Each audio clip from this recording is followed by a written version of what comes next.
Praise lord, hallelujah. આજની સવારની પ્રેમી સલામ, જય મસીહ કી. મિત્રો, આપણે સંત પાઉલની મિશનરી મુસાફરીનો અભ્યાસ કરીએ છીએ. પ્રેરિતોના કૃત્યોના 15મા અધ્યાયના અંત ભાગમાં પ્રથમ મિશનરી મુસાફરી પૂર્ણ થઈને હવે બીજી મિશનરી મુસાફરીમાં જવા તેઓ પ્રાર્થના સહિત તૈયારી કરે છે. તેઓ કહે છે કે ચાલો હવે આપણે જે જગ્યાએ સુવાર્તાનું કામ કર્યું, પ્રભુની વાત પ્રગટ કરી, તે ભાઈઓની મુલાકાત લઈએ કે તેઓ કેમ છે, તેઓ શું પ્રભુના વિશ્વાસમાં દ્રઢ ને મજબૂત છે. એનો અર્થ એમ થયો કે કોઈને સુવાર્તા આપ્યા પછી, પ્રભુનું વચન આપ્યા પછી એને છોડી દેવા નહીં, પણ એમની સાથે કાઉન્સેલિંગ કરવું, એમની વારંવાર મુલાકાત લેવી, એમને પ્રભુના વિશ્વાસમાં દ્રઢ ને મજબૂત કરવા. સુવાર્તાનું કામ તો થાય છે, બીજ તો રોપાય છે, પણ એમને પાણી રેડવું, એમને પ્રભુના વચનરૂપી ખાતર આપવું, આ બધી બાબતો છૂટી જવાને કારણે સુવાર્તા ફેલ જાય છે. એટલે સંત પાઉલને બારનાબાસે નક્કી કર્યું કે હવે આપણે એમને મળીએ ને દ્રઢ કરીએ. પણ અહીંયા એક મતભેદ ઊભો થયો અને મતભેદે પાઉલને બારનાબાસને જુદા પાડ્યા. એ પણ જરૂરી હતું, મતભેદ થાય એ પણ જરૂરી હતું. અને એટલા માટે કે સુવાર્તાના કામ વધારે વિકસે એટલા માટે પ્રભુએ પવિત્ર આત્માએ એમને દોરવણી આપી. અને યોહાન જે માર્ક કહેવાય છે તેને સાથે લેવાની બારનાબાસે ઈચ્છા દર્શાવી. પાઉલને જણાવ્યું કે આપણે હવે યોહાનને માર્કને પાછો લઈ જઈએ.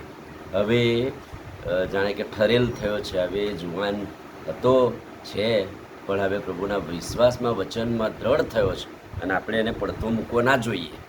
પણ પાઉલે એનો વિરોધ કર્યો અને પાઉલે કહ્યું કે આપણને જે મૂકીને જતો રહ્યો એને પાછો કામમાં લઈ જવો એ યોગ્ય નથી.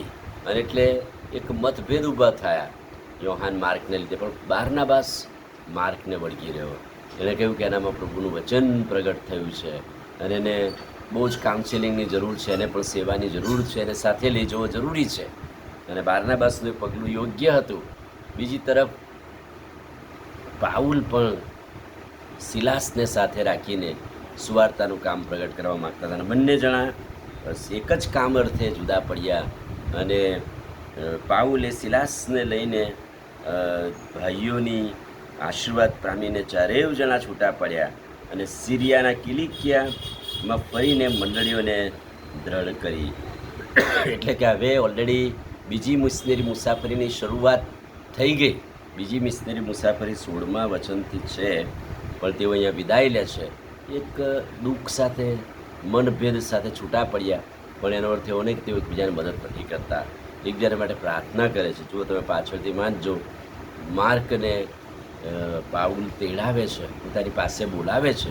એટલે કે હવે એણે જોયું કે એનામાં પ્રભુનું વચન પ્રગટ થયું છે અને કામ થયું છે, તો એની સાથે પણ એણે કાઉન્સેલિંગ કર્યું. હવે 16મા વચનથી જે જગ્યાએ તેઓ ફર્યા અને હવે તેઓ અહીંયા 16મા અધ્યાયના પ્રથમ વચનથી પાઉલ અને સિલાસ દરબે અને લુસ્ત્રામાં આવ્યા.